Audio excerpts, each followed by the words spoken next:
ब्रह्मा जी का नारद को गृहस्थ धर्म का महत्व बताते हुए विवाह के लिए राजी करना। सौत कहते हैं, नारद को इस प्रकार जाते देख ब्रह्मा जी उदास हो गए और इस प्रकार बोले। ब्रह्मा जी ने कहा, अच्छी बात है बेटा, तुम तपस्या के लिए जाओ। अब संसार की सृष्टि करने से मेरा भी क्या प्रयोजन है। मैं सर्वेश्वर श्री कृष्ण को जानने के लिए गोलोक को जाऊंगा। सनक, सनंदन, सनातन तथा चौथा बेटा सनत कुमार, ये चारों वैरागी हैं ही। यति, हंसी, आरुणी, बोड़ू तथा पंचशेख, ये सब पुत्र तपस्वी हो गए। फिर संसार की रचना से मेरा क्या प्रयोजन। मरीचि, अंगिरा, भृगु, रुचि, अत्रि, कर्दम, प्रचेता, कृतु और मनु, ये मेरे आज्ञा पालक हैं। समस्त पुत्रों में केवल वशिष्ठ ऐसे हैं जो सदा मेरी आज्ञा के अधीन रहते हैं। उपयुक्त पुत्रों के सिवा अन्य सब के सब अविवेकी तथा मेरी आज्ञा से बाहर हैं। ऐसी दशा में मेरा संसार की सृष्टि से क्या प्रयोजन है।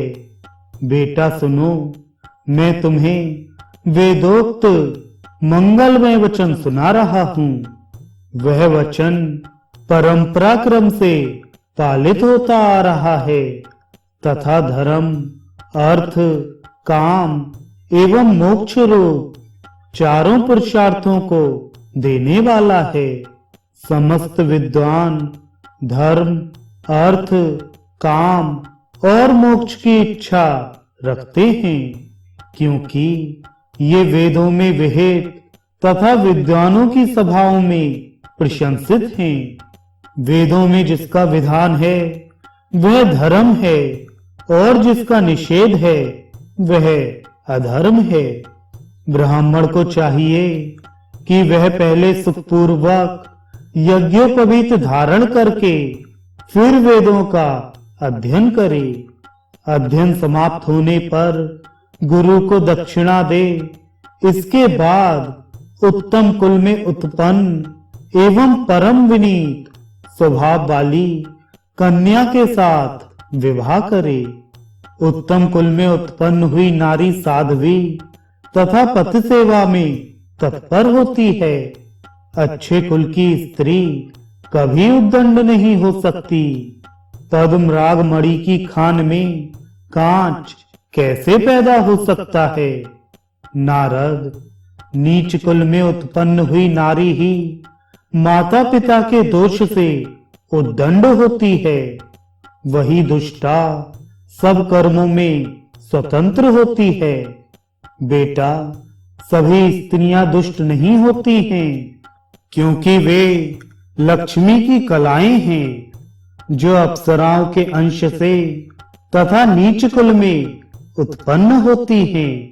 वे ही स्त्रियां कुलटा हुआ करती हैं।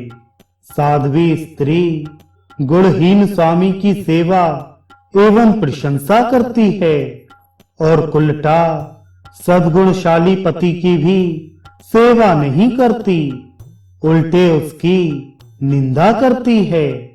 अतः साधु पुरुष प्रयत्न पूर्वक उत्तम कुल में उत्पन्न हुई कन्या के साथ विवाह करे। उसके गर्भ से अनेक पुत्रों को जन्म देकर वृद्धावस्था में तपस्या के लिए जाए। आग में निवास करना उत्तम है। सांप के मुख में तथा कांटे पर भी रह लेना अच्छा है, परंतु मुंह से दुर्वचन निकालने वाली स्त्री के साथ निवास करना कदापि अच्छा नहीं है। वह इन अग्नि, सर्प और कंटक से भी अधिक दुखदायिनी होती है। बेटा, मैंने तुम्हें वेद पढ़ाया है, अब तुम मुझे यही गुरु दक्षिणा दो कि विवाह कर लो। वत्स, तुम्हारी पूर्व जन्म की पत्नी मालती उत्तम कुल में उत्पन्न हुई है। तुम किसी मंगलमय दिन और क्षण में उसके साथ विवाह करो। वह सती तुम्हें पाने के लिए ही मनुवंशी संजय के घर में जन्म लेकर भारतवर्ष में तपस्या कर रही है। इस समय उसका नाम रत्नमाला है। वह लक्ष्मी की कला है। तुम उसे ग्रहण करो। भारतवर्ष में लोगों की तपस्या का फल व्यर्थ नहीं होता। मनुष्य को अध्ययन के पश्चात पहले गृहस्थ होना चाहिए, फिर वानप्रस्थ। तत्पश्चात मोक्ष के निमित्त तपस्या का आश्रय लेना चाहिए। वेद में यही क्रम सुना गया है। श्रुति में भी यह ही सुना गया है कि वैष्णवों के लिए श्री हरि की पूजा ही तपस्या है। तुम वैष्णव हो, अतः घर में रहो और श्री कृष्ण चरणों की अर्चना करो। बेटा, जिसके भीतर और बाहर श्री हरि ही विद्यमान है, उसे तपस्या से क्या लेना है। जिसके बाहर और भीतर श्री हरि नहीं है, अर्थात जो श्री हरि को अपने बाहर और भीतर व्याप्त नहीं देखता है, उसे भी व्यर्थ की तपस्या से क्या लेना देना है। तपस्या के द्वारा श्री हरि की ही आराधना की जाती है, दूसरा कोई आराध्य नहीं है। बेटा, जहां कहीं भी रहकर की हुई श्री कृष्ण की सेवा सर्वोत्तम तप है। अतः तुम मेरे कहने से ही घर में रहकर श्री हरि का भजन करो। मुनि श्रेष्ठ, गृहस्थ बनो, क्योंकि गृहस्थों को सदा ही सुख मिलता है। पत्नी के परग्रह का प्रयोजन है पुत्र की प्राप्ति, क्योंकि पुत्र सैकड़ों प्राण वल्लभा पत्नियों से भी अधिक प्रिय होता है। पुत्र से बढ़कर कोई बंधु नहीं है, तथा पुत्र से बढ़कर कोई प्रिय नहीं है। सबसे जीतने की इच्छा करे, एकमात्र पुत्र से ही पराजय की कामना करे।